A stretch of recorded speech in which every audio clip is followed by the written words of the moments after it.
আমাদের একজন উপদেষ্টা গুণী মানুষ অর্থনীতিবিদ তিনি একটি কথা বলেছেন যে ভারতে ইলিশ মাছ পাঠানোর ব্যাপারে, যে আমরা ইলিশ মাছ এটা রপ্তানি করি, এখানে আবেগ দিয়ে কথা বললে তো হবে না।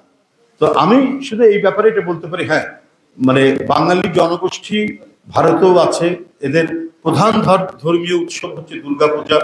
দুর্গাপূজার সময় ইলিশ মাছ একটা বড় উপাদান হিসেবে কাজ করে আমরা জানি।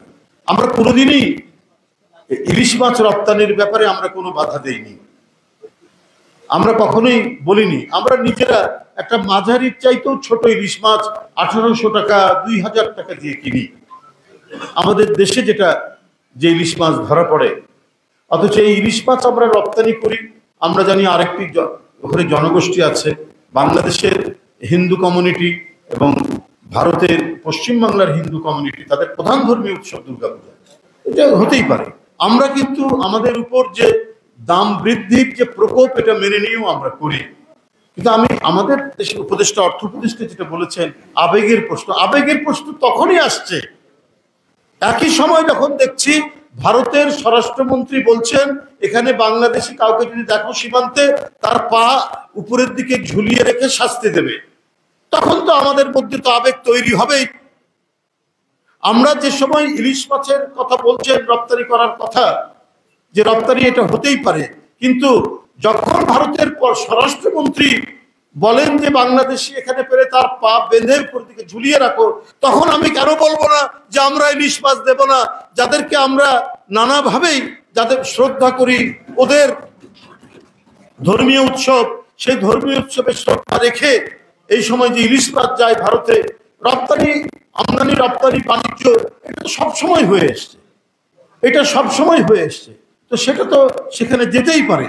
যখন আপনি এটা দেবেন এবং আবেগের প্রশ্ন আসবে, তখন তো আমাকে বলতেই হবে যে যারা আমাদেরকে এমন হেয় করে, যারা আমাদেরকে কৃতদাসের মতো আচরণ করে, যে পা বেঁধে উপরে ঝুলিয়ে রাখবে, তখন আমি বলবো তাহলে আমরা ভাই ইলিশ মাছটা কেন দেব? পেঁয়াজ আমরা আমদানি করি ভারত থেকে। ভারতে যখন সংকট হয় তখন তো তারা পেঁয়াজ রপ্তানি বন্ধ করে দেয়, অথবা এই যে এখনো গতকাল থেকেও তাদের ওখানে সংকট শুরু হয়েছে, তারা শুল্ক রপ্তানির উপর শুল্ক বৃদ্ধি করে দেয়, 40% শুল্ক বৃদ্ধি করে দেয়। তখন তো তারা ভাবে না যে একটা বন্ধু রাষ্ট্র, আচ্ছা আমার দেশে দাম বেড়েছে, তাহলে আমরা যদি এখানে শুল্ক বৃদ্ধি করি, নিম্নতম যে রপ্তানি যে আয়টা তাদের হয় সেটা তো তারা তুলে দেয় না, সেটার উপরে তো আরো বেশি তারা অ্যাড করে, যোগ করে। তো তারা তো মানে 1 ইঞ্চি আমাদেরকে ছাড় দেয় না।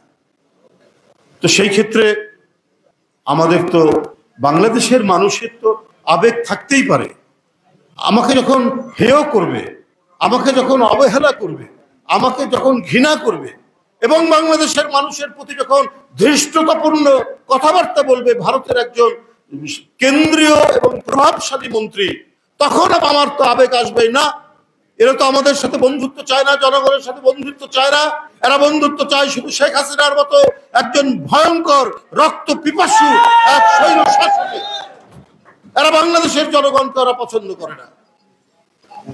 ওদের পছন্দ একটাই, যে শেখ হাসিনা থাকলে বাংলাদেশে তারা মাতবরি করতে পারবে, শেখ হাসিনা থাকলে ভারতের আধিপত্য বাংলাদেশে বিস্তার লাভ করবে। এই তখন তো জনগণের মধ্যে আবেগ তৈরি হবে যে ভারত যদি আমাদেরকে দ্বিতীয় শ্রেণীর তাদের নাগরিক মনে করে, তাহলে তো আমাদের আবেগ চরম আকারে ধারণ করবে। বাংলাদেশের মানুষের আবেগ ছিল বলেই তো এখানে বারবার গণতান্ত্রিক আন্দোলনে আমরা বিজয়ী হয়েছি। ওই আবেগ দিয়ে, বাংলাদেশের মানুষের আবেগ ছিলই বলে এক রক্তাক্ত যুদ্ধের মধ্যে দিয়ে আমরা 71 সালে স্বাধীনতা অর্জন করেছি।